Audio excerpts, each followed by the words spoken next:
السلام علیکم ګرانو دوستانو، هیله لرم چې جوړ روغ به یاست. وروسته د ډېر عمره ویډیو ته رالم. نن غواړم پر دا موضوع بحث در سره وکم چې یو وخت کې ښځه څو ځله انزال کیږي، یا هم که په عامه اصطلاح ووایو یوه شپه کې ښځه څو ځله انزال کیږي، یا یوه ورځ کې ښځه څو ځله انزال کیږي. زه به اول تاسو ته یو مثال ووایم. تاسو به وچه میوه لیدلي، وچه میوه لکه بادام، پیسته، کشمش، نخود. دغه که موږ وغواړو میده یې کو، کولی سو مثلا پیسته سپینه کو، مغز یې راواخلو، میده یې کو، ټوک ټوک یې کو په ګوتو یا په یو شیو کوټو. دا وچه میوه موږ دوه رقمه میده کولی سو. یو د مکسر د لارې و اونګ ته یې اچوو، سره مکس کوو، یې داسې کیږي لکه پوډر. یو دا رقم یې چې وچه میوه راواخلې، کوچنۍ کوچنۍ یې کې سره وایه چې نو دا کله چې ته دا کوچنۍ کوچنۍ چې کړي په کوچنۍ ټوټو چې ویشلي، دغه وچه میوه چې داسې ورته ګورې، تی پیژنې چې دغه ټوټه د پیستې ده، دغه ټوټه د بادام ده، دا د کاجو ده، دا د کشمش ده. خو هغه چې تا داسې مکس کړي لکه پوډر، ته نه به پوهېږې چې دا څه کیسه ده. دا د ښځې او د نارینه انزال دغسې یو موضوع ده. د ښځې انزال ډېره یو پیچلې موضوع ده، او د نارینه انزال داسې دی چې ته ورته کتلی سې، صحیح دی، په حصو به ویشل سوی، سختیانې لري، لیکن د پیژندلو وړ ده. د ښځو انزال د پیژندلو وړ نه دی، او د هرې ښځې دا منحصر به فرد دی. او د ښځې انزال د دې د ذهنیت او د عاطفې څخه راځي. عاطفه تاسو به پوهېږئ، عاطفه یعنې که تاسو غواړئ یو چا ته عاطفي مینه ورکئ، باید د هغه سره خبرې وکئ، مینه ورسره وکئ، لاس یې په لاس کې ونیسئ، توجه ورته وکئ، سترګو ته یې وګورئ. ډېر داسې شیان شته چې تاسو یې وکئ تر څو د هغه نفر عاطفه راوپاړوئ او ذهني عاطفه یې راوپاړوئ. د ښځې عاطفه د دې د افکارو څخه، د دې ودید څخه و تا ته چې ته د دې په ذهن کې یو نارینه یې که یو هلک. د هیڅ ښځې، حتی د یو 14 کلنې نجلۍ هلک نه دی خوښ. هلک موږ چاته ویلی سو؟ هلک هغه څوک دی چې بلاغت نه لري، ذهني بلاغت نه لري. جسمي بلاغت شاید ولري، شاید د 80 کالو سړی، لیکن نر سوی نه یي، سړی سوی نه یي، ذهن یې د چی د هلکي. هغه ښځه و هغه چاته ژر تحریک کیږي، و هغه چاته ژر عاطفه ښکاره کوي چې هغه مردانګي ولري، یو نر یي. اوس راځه موږ نر څنګه چاته ویلی سو؟ هغه څوک چې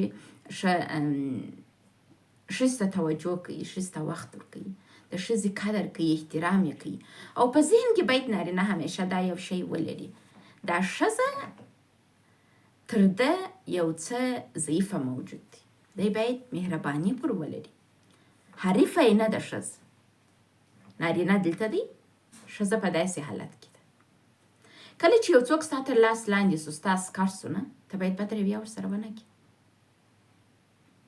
نو کله چې یو نارینه په ذهن کې و دا بلاغت ته ورسېږي چې ښځه دلته ده، زه دلته یم، دلته بره دغه نه راځي، مبارزه نه راځي، دلته رقابت نه راځي، دلته جنگ نه راځي، ځکه چې هغه یو کښته دی. دلته د نارینه توب معلومیږي. نو که چیرې تاسو دغه وړتیا خپل په ځان کې پیدا کړئ، تاسو کولی شئ خپله ښځه ډېر ښه د عاطفي نګاه څخه د هغې ذهنیت جوړ کړئ او هغه و تحریک ته راولئ. راځو خپل سوال ته، چې اوس خو ما د ښځو په اړه تاسو ته وویله چې ښځه ډېره یو پیچلې موجود ده. د ښځې په دې خته چې ښځه یو مور ده.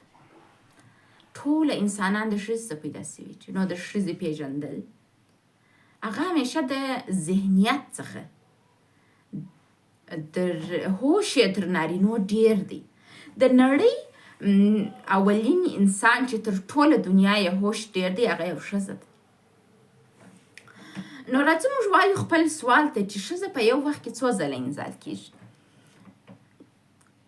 وایي د ښځې انزال او تحریک د نارینو څخه فرق لري. ښځه امکان لري د کله چې دا رایشګاه ته ولاړه سي دا ورځې کوي نه دا ورځې کوي د دغه ورځو کولو په حالت کې هم بعضې ښځې تحریک ته رسیږي یو خوند احساسوي خپل په واژن کې لکه څه رقم چې په جنسي رابطه کې احساسوي د غوښینو عضلاتو په تماس سره هم ښځه و تحریک ته رسیږي خوند احساسوي لکه د انزال ده د عادي لمس پر وخت هم بعضې وخت ښځه تحریک کیږي او خوند احساسوي د چاپي پر وخت یا هم د غږ بعضې غږ د یو چا یو آواز چې ډېر خوښ دا تحریک کیږي او د عیناً د انزال په رقم خوند احساسوي نو دغه شیانو کې په ډېر پیچلو مسایلو کې ښځه تحریک کیږي کله چې ښځه یو نارینه ته ډېر تلوسه یي چې هغه ته وګوري دا یو رقم په ځان کې تحریک آمیز احساسات کوي او که چیرې لږ کومک ورسره وایسکي هغه د انزالو مرحلې ته رسېږي خو نارینه داسې نه دي یعنې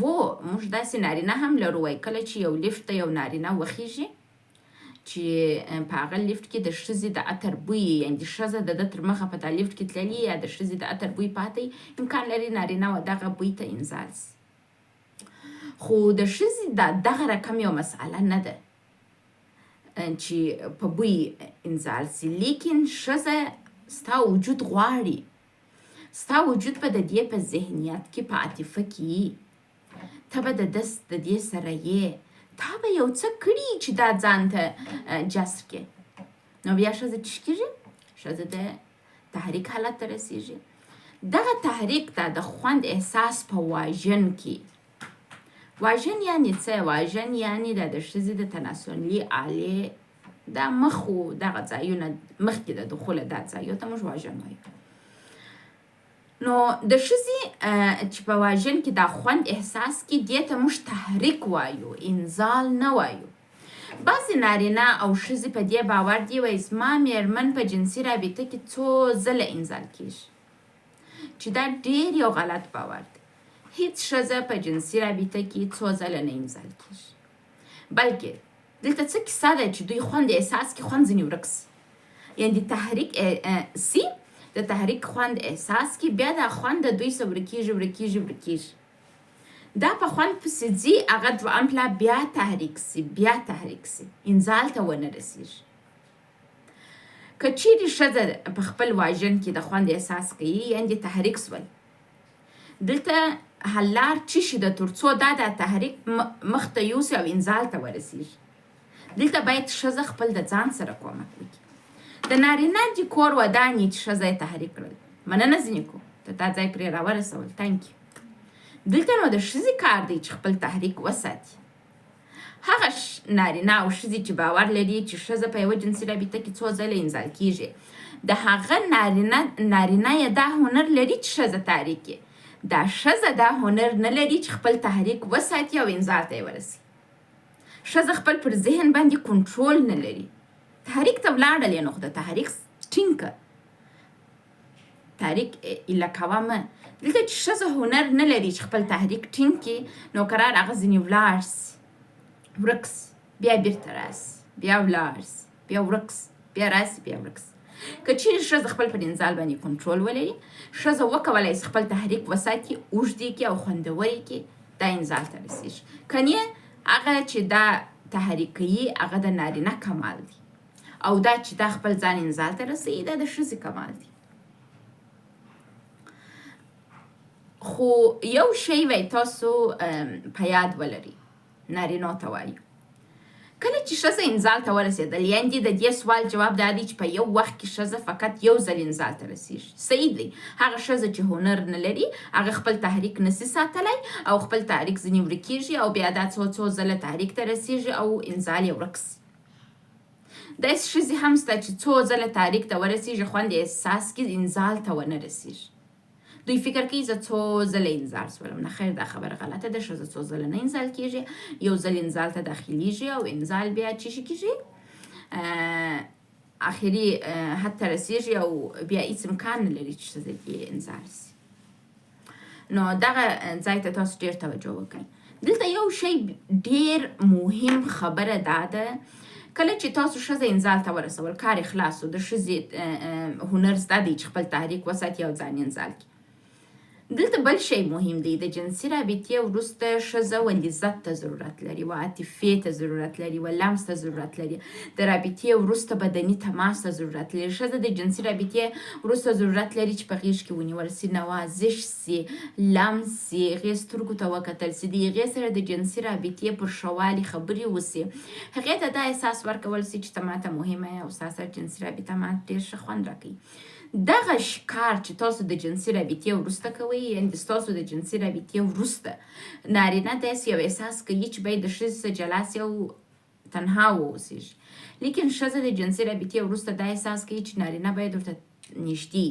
که چیرې ته غواړې په دوهمه جنسي رابطه کې مثلا سبا ته یا بل سبا ته یا مثلا 2 ورځې بعد ستا ښځه په ښه توګه تا ته جنسي رابطې ته راسي، ته به نن د دې دپاره کار کوې.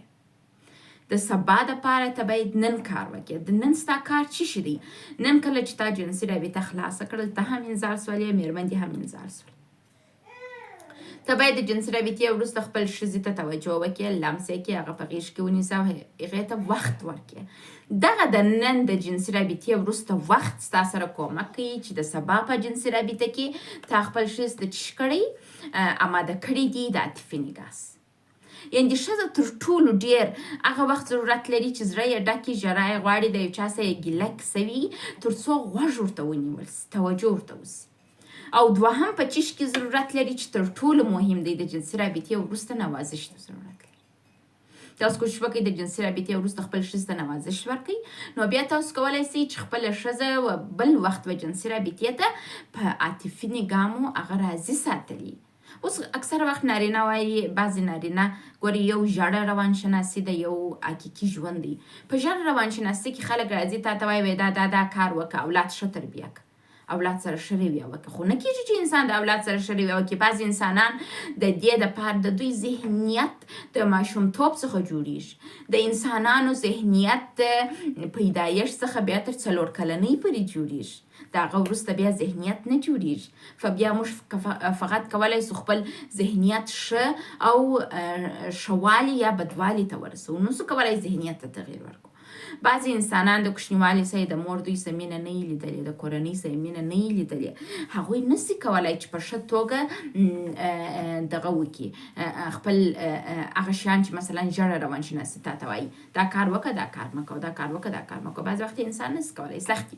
زه تاسو ته یوه ویډیو ډکوم د ذهنیت جوړېدو اړوند. تاسو کوشش وکړئ چې یو ډول ژړه روانشناسي زه تاسو ته ونه کړم، تاسو ته ونه وایم چې دا کار وکړئ، دا کار مه کوئ. اکثر وخت نارینه ته دا سوال پیدا کېږي، وایي زه نسم کولی 4 ساعته د معاینې سره پیشي سم. نو د دې دپاره حل لار دا دی چې ستاسو ذهنیت داسې جوړ دی چې ته د ښځو سره ډېر روابط نسې کولی. نو بیا همیشه په یاد ولره کله چې ستا د ښځې حالت نه وي سم، خوابدي، ته کوشش وکړه په دغه وخت کې ډېر رسیدګي ورته وکړې. او یو د جنسي رابطې وروسته ښځې ته نوازش کول ستاسو سره کومک کوي چې هغه بل ځل جنسي رابطې ته په ښه توګه اماده سي. مننه چې تر دا ځای پورې مو غوږ راته ونیوی.